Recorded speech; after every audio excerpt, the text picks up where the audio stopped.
Hi guys, welcome back for the last chapter of Magic Treehouse Night of the Ninjas. The next Magic Treehouse book just came in the mail today, so we will be ready to start our next book, but we're going to finish this one. So where we left off on chapter 9, Jack and Annie had just gotten back to Frog Creek Woods, and so let's see what happens. Chapter 10, Goodnight, Peanut. Jack opened his eyes. Then he opened his fist. He stared at the moonstone in his hand. It was clear and smooth, and it almost seemed to glow. "We're home," said Annie. Squeak! Annie and the mouse were looking out the window. Jack looked with them. The sun was setting in the distance. No time had passed in Frog Creek.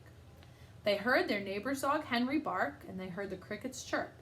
In the distance, they could see their dad step out of the house and stand on the porch. "Jack, Annie," he called. "Time for dinner." "Coming," Annie yelled back. Jack sat back on his heels and he looked at the moonstone again. "Well, I guess we have one of the 4 things that Em wanted," he said.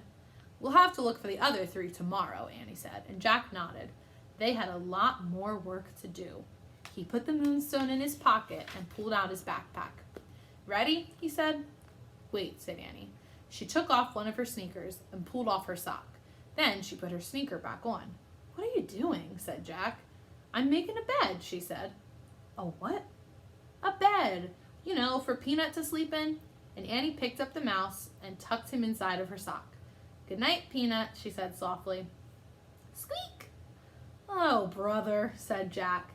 Annie held the mouse close to Jack. "Kiss him good night, Jack," she said. "Don't be silly. Let's go."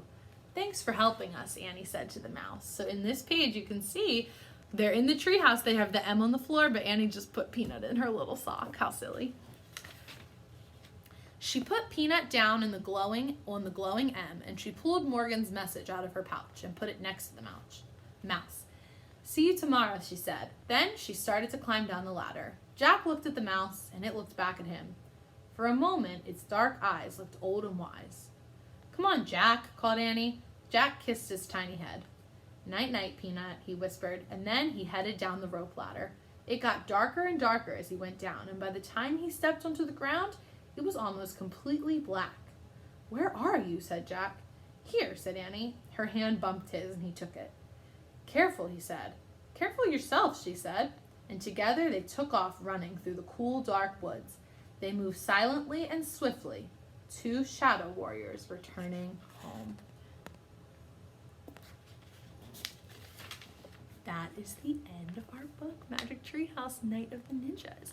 I hope you guys enjoyed this one. I have really enjoyed getting to read this to you virtually. I wish we could be reading it together in our classroom, but I hope you have enjoyed this.